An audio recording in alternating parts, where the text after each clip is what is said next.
Welcome to New Horizons. I'm Suzanne Barnett, your host, and tonight I am more than excited because I am featuring a very acclaimed and talented musical artist, Dr. Sondra Clark. Dr. Sondra Clark, welcome. Thank you. And we were together on a show at Foothill College 13 years ago. Hard to believe. It's hard to believe, but I also want to tell the audience that you graduated from Julliard School in New York City, and you became a doctorate. You got your doctorate at Stanford University. Mm-hmm. I mean, I can't even go into your bio. It's just too much. I mean, you're internationally acclaimed and famous for all the wonderful musicals that you have composed and arranged. How did that happen? Well, it happened late in life because for most of my life I was trained to be a pianist and a musicologist. And that's why I went to Julliard. I graduated with a piano degree. But while I was at Julliard, strangely enough, I entered one of the composition classes, and the composing majors there were kind of unhappy with me because composing was always easy for me. I knew that. And I got the best grades in the class. And they were kind of jealous, and they said, well, don't you want to be a composer? I said, why would I want to be a composer? Being a pianist is going to be hard enough to make a living. Being a composer, who wants to starve? Mm. So that's why it never occurred to me. But more importantly, I would go to the library at Julliard and look at the shelves and shelves and shelves of music, wonderful music. And the librarian took us on a tour and said, this much, and she indicated just about 6 feet of the shelves. This is how much music you will have time to play in your lifetime.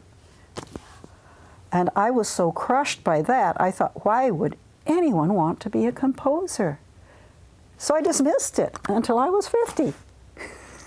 But one of the things that came about that pushed me toward being a composer, even though I knew I could compose, was that I developed carpal tunnel in this hand. And because I was making my living, I was teaching at San Jose State, and I was doing lots of piano performances for them. I was performing on the harpsichord too. And this carpal tunnel did not allow me to continue to play actively, or so I thought. So I was really depressed, and I wanted to see, I thought, well, I'm going to be through with music, and I'll write some books, because I liked writing too. But my books were not being picked up by the editors I sent them to, so I went to a psychic, and I said, when will my book start being published? And she said, I don't know when your books will be published, but you think you're through with music and you haven't started. You're going to be great at music. You just wait and see. And she was right, because when I was 50, I entered just a little piano piece in a competition and it won first prize. And I thought, from the judges' comments who raved about it, and I thought, gee, if they think so much about my music, maybe I should take it seriously. And that's when I began composing, and that's when I met you, because the Requiem for Lost Children that was conducted by Leroy Crom and the San Jose Symphonic Orchestra and choir and the soloist and the children's choir, 150 people played it. It was only the 3rd thing I'd ever composed. But you had me on your program right before the performance and gave me a chance to have publicity for it. And it was such a success that after that I was just hooked. There was no way I could turn back. And you know what? For a pianist and composer, you are a big ham. Yes, you are. Absolutely. You are. You really are. And isn't that wonderful to have that quality too? Because you have had to appear before thousands of people. Absolutely. Okay, now I have some very important questions. Okay. First, it was you say, how my life changed for the better, or perception is everything. What does that mean? I have read quite a few books on philosophy, and I always like the books that are positive in their outlook. One of the statements that I really have tried to live by is it's not what happens to you so much as how you think of that, how you perceive it. Of course, then you follow it up by doing something about it, but your perception is really what's important in things that happen to you. And since I'm almost 70 now, I look back over my life and I see where I perceive things that I didn't have to worry about at all. I've wasted so much time worrying about something that didn't even happen, didn't come to be a bad thing as I thought. So I've been kind of actively practicing being positive all my life, but now it's really become more than a mantra, it's become a way of life. That what do they say, if you act as if whatever you want, like what you just said, it finally becomes a part of you. And it certainly has with you. I have never seen you without a smile. Talk about smiles, okay? I had a colleague once in university tell me, I've never known anyone who smiles so much and could still look intelligent. So I thought maybe he was giving me a hint that I looked too idiotic. But in some ways, I have to blame my mother, because my mother told me once, when I think she was about 60 and I was 30 then, because there are 30 years between us, and she said, do you know, I've discovered a fine way to have a facelift. And I said, what? She said, every night before, when I go to bed, I have just the faintest upturn of my mouth, like a smile. And then when I wake up in the morning, it's still there. Does that have anything to do with Gordon, your darling husband? It certainly does. Okay. Well, we got that in. Right. So anyway, I've got to tell you, the facelift worked for me too, because I took that to heart and I started doing that. And now I have to really make an effort to frown. To frown. It's not natural for me. No, it isn't. It isn't. But it doesn't have to be a big smile. But now the thing is that having a smile on your face, I noticed something. It's hard to feel bad when you're smiling. It is. It is. It's incongruous. You're right. And so it gives you a body, a spirit lift too. Okay. Tell us about hot Gordon. Oh my, I'm not sure he's going to like that. Wow. Well, hot is, people say cool, and to me, my adjective is hot. Yes. And he's a hot guy because you've been married how long? It's going to be 50 years next June.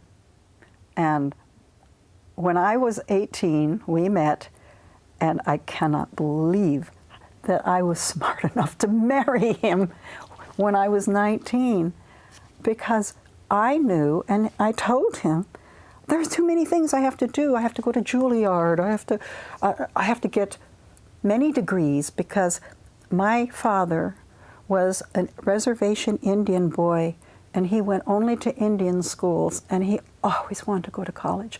And he was really bright. So I kind of became a substitute for him in this regard. I thought to myself, I'll make my father proud by going to college and excelling as much as I can, getting as many degrees as I could. Can you believe such a reason for going to college? But you have to be so intelligent, Sondra, to be able to accomplish that. Well, I told Gordon that. I said, Gordon, I have so many plans, and I feel I have to do these things. And he said, I'll help you. And he did. And he quit his job. And we moved to New York after we got married. And I auditioned for Julliard, and I got in. That was a real kicker. That was a real surprise. I don't because believe that. It was very hard. Yeah. And they told me that they had accepted the fewest pianists that year of any year in history. And I got in. So it must have been fate. No. Because it was a wonderful experience. No, it's because It was wonderful. you have this talent. But I think the thing that has kept us happy the most is that we were both born to be goofy, and we laugh a lot. And Gordon is a rocket scientist. And, But he's a goofy rocket scientist. Is he? And you are, the composer. Isn't that interesting? It's kind of left and right brain. Absolutely. Opposites attract, right? It's got to be that way, right? Yes. And we have this picture, right? This is a picture that my brother, who's an artist, will hear Just more hold it about. up, sweetie. Okay. Straight, yeah. Just hold it up straight. Okay. Okay. This is a picture of us leaning together, and this has been a standard pose that my brother has seen. And when he decided to try photography, this is one of his pictures, and it looks very light on this side because his artistic sense wanted it to look almost dreamlike, coming away from the images of the figures. I think he succeeded well. Well, that goes right into your brother. Let us talk about your brother and show his painting. All right. My brother passed away in 2005 from complications of diabetes. But 2 nights ago at the California Hall of Fame, he was inducted as one of the Hall of Famers. And what he has done that merited this award, this is the medal that is given to the people in the Hall of Fame. And what he did to deserve this medal was that he changed the way Indians were painted in this country. They'd always been painted in a kind of a pastel, very stylized, beautiful way. And Dorothea Dunn, of the Chicago Art School, went down to the Southwest and taught the Native Americans to paint like that, because the tourists would come by and buy those paintings. They were beautiful. So what happened then was that the Indians continued to paint like that, and they thought that this was the Indian style. It wasn't. And when Fritz went to the Institute of Indian Arts to be a teacher, he couldn't believe this, and he said, I've got to pull you out of the 19th century and put you into the 20th century.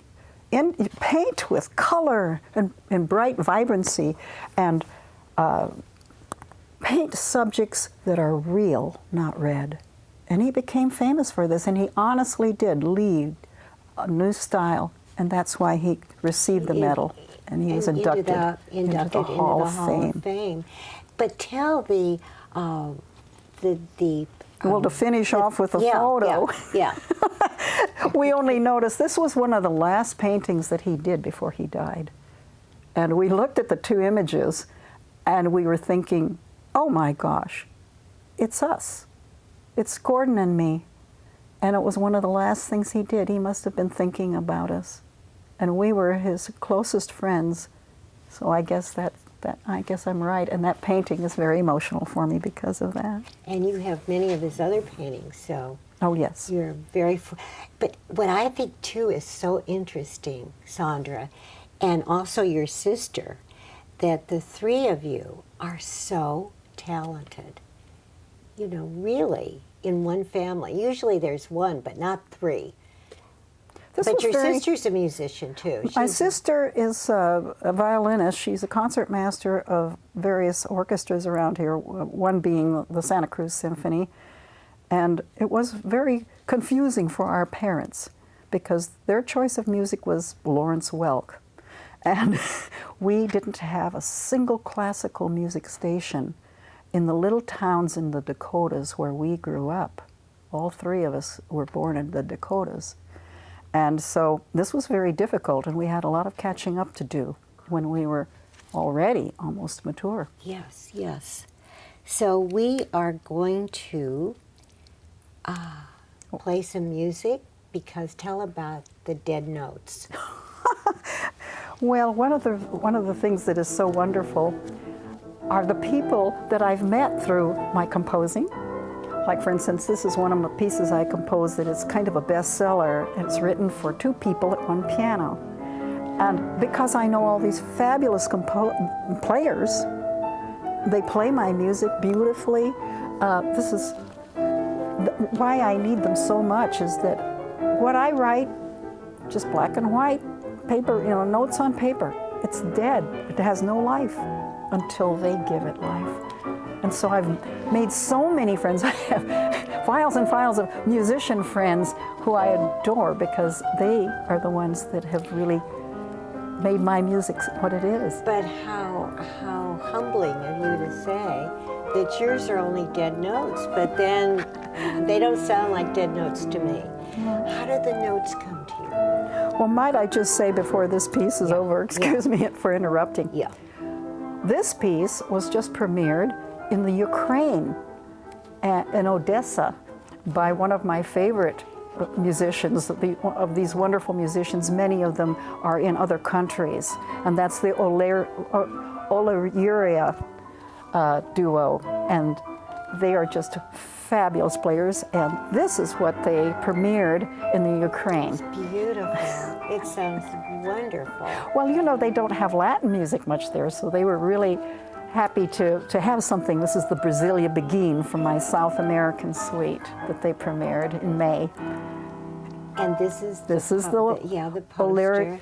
Why can't I get this? Julliard, there it is. And isn't your name on there? This is my name. You can't see it, but their C in Ukraine is an S for Sondra, and the rest of it looks, you can almost recognize that, it looks like clerk. But when I just received this in the mail from them, and by surprise, I was just so pleased because this is a huge poster, and it's going up in my room after this. Excellent. Sondra? Yes. Just to get off of the questions for a moment, what is your mission in life? Oh, wow. Well, my mission in life is basically to compose as much music as I can. But I have another mission in life that's equally important, and that is I want to make at least one person happy a day. I want to see a stranger and see them smile, a stranger who's not smiling. And I found that I can do it. And one of the ways I do that is I envision that this person looks like someone who's one of my dear friends. And then I can just be so at ease and so warm toward them. And all I have to do is smile. It works. It's amazing. It works. And it lightens everything in the world, I think.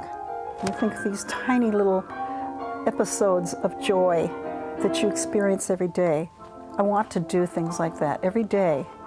I also would love to be able to make one person a day laugh.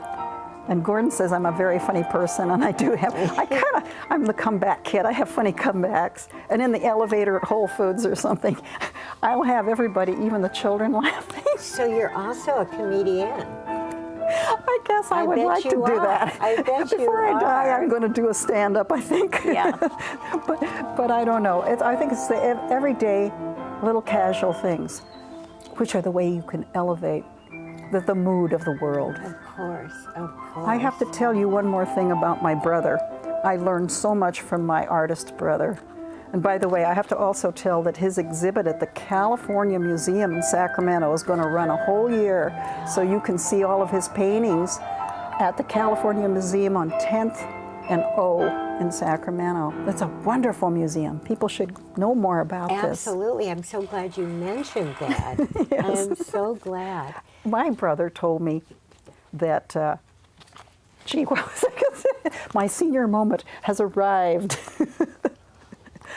I'll have to come back to it. Okay. Ask me another question. Okay, I'm going to ask you another question. But I want to tell also that you're in Who's Who of America, and you were honored as a 2005 Penn Woman, which is a very prestigious award. The other question that came to me, Sondra, is what would happen if you couldn't come up with a composition? If your ideas just left you, what would you do? I don't know the answer to that yet, because it has not happened to me. Thank goodness. the way I compose is that I will be doing something else usually, and something comes to me, and I have to write it down. And I have little notebooks I carry with me with music stabs so that I can quickly jot an idea down. And then if I pursue that idea, what I consider to be a gift to me is it's as if there's some stream of creativity flowing out there like a river, and I can tap that by listening, and I hear what comes next. And then I hear what comes next, and I hear if it should be an orchestra piece, oh, clarinet would be good there. Or no, maybe the brass here will be good, but not with the strings because they'll cover I can hear all of this happening. And because I was trained in music, that certainly helped. I had many years of training and listening to wonderful music, and maybe some osmosis happened with that. But it is the most beautiful, wonderful process, and so far, I haven't had any trouble getting my ideas. Oh, that is a blessing. I would consider that a blessing. It is a blessing. And I feel so blessed. I really do. Well, you are, and you appreciate it. The other thing is that, isn't it true that both music and art is national? That's not the word I want to use. I'm having a senior moment too. It's pervasive throughout the whole planet. Music and art. Is that true? Absolutely. And I remembered what I was going to say about my brother. When 9/11 happened, he wrote a poem. He liked to write poems to accompany his paintings sometimes. And he wrote this poem about beautiful blue sky, and then the unthinkable happened, and the birds were burning. And then he goes on with a couple more lines and then said, "Time to paint flowers. My brother never painted beautiful, he never painted flowers, but he came off after 9/11, he said, we have to do happy things." And that meant a lot to me. I'd written a requiem, and I'd written some very sad songs and about suicide, and I thought, all right, Sondra, time to paint flowers. Let's write beautiful notes. Let's write funny notes. And everything I've written since then has been even more successful, and I think it's because people tell me my music makes them feel happy. So, but isn't that great? But you can cover everything from the requiem and then to happy. But is it, when you write, say, something kind of dark, does that make you feel bad? I mean, do you get a little down about that? Not really, because I really do believe that, again, the perception thing kicks in. And the sad things that happen don't trouble me. And I use this little prayer that I read in a book by Neil Walsh called Conversations with God, because sometimes you wonder, am I praying for the right thing? What should I pray for? And he says the best prayer is one of gratitude. And you should say, thank you. And if you believe in God, you may say God. And if you don't believe in God, say, just thank you for helping me understand that this situation has already been solved for us. It's a little bit hard to grasp that, get around that mentally at first.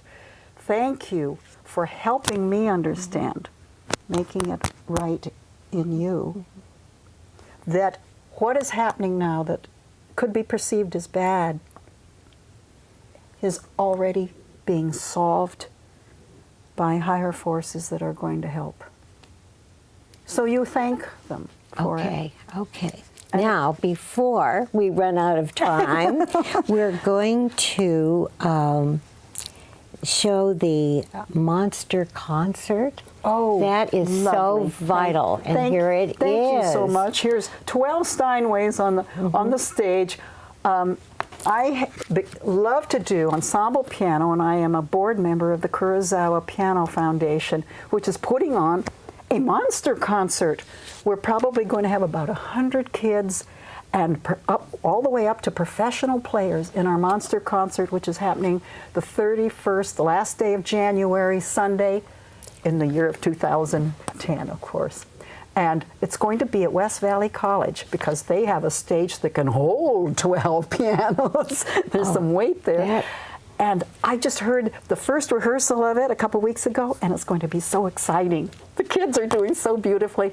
It makes me cry to hear them play so well together. It's really, great. Sondra. And also, I was so excited to have you back on the show. I know. You are fabulous.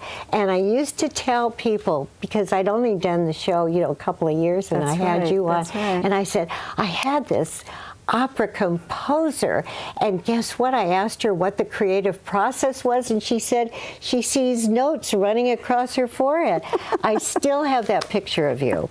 Okay. Anyway, we're just about through, but I'm having you back in May. Oh, great. Of 2010. Be delighted. And I hope that you'll have enough material that we're not going to run out of things. Oh, I mean, hello. Unstoppable. I know. And I have to thank you. You were responsible for doing so much for me when I had no repertoire yet. Sondra, thank you. God, what a compliment that is. Back here. Thank you so much. And of course, we could not do this show without my hot, wonderful, adorable crew. They are the best. They are.